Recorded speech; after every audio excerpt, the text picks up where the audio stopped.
When it comes to being a Muslim, my story is a little different than you usually hear. I grew up in the communist era in the USSR in Tajikistan.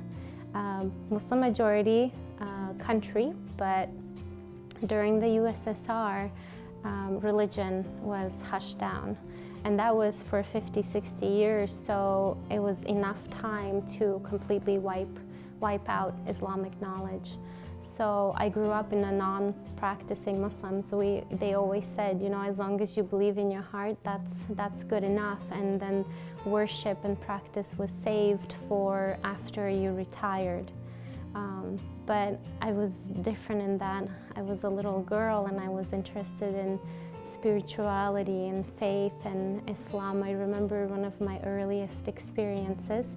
I was 8 years old and I found out that one of our neighbors who had recently came back from Hajj was starting Quran classes for 18, 19-year-old girls.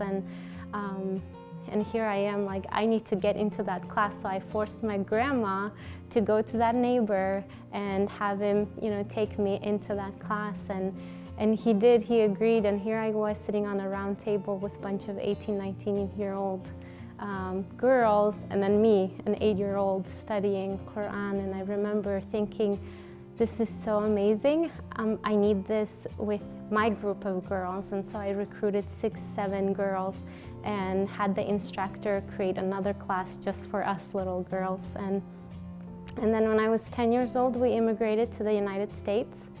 I thought it was a lonely process in Tajikistan. When I came to the United States, it was even lonelier because I didn't even know any Muslims here. Growing up, there was always that struggle of, you know, being this person who I wanted to be, the spiritual, the you know, interested in faith, practicing Muslim, but then my environment was completely different, so I always got pulled in the other direction. I did my practices as much as I could. I tried to pray, I tried to fast. During college years, I joined the Muslim Student Association and was active in that.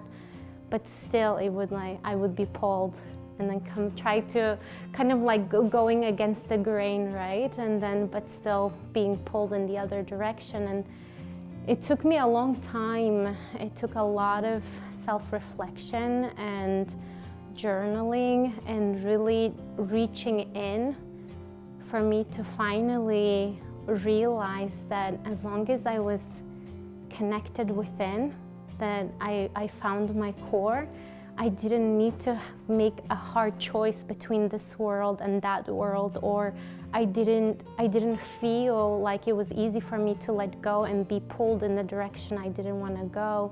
I realized that I could create this world for myself where I was, you know, positive, I was successful, impactful, and did everything I loved, and, you know, incorporate this like infused essence of Islam and worship within each of my life areas, each of my activities.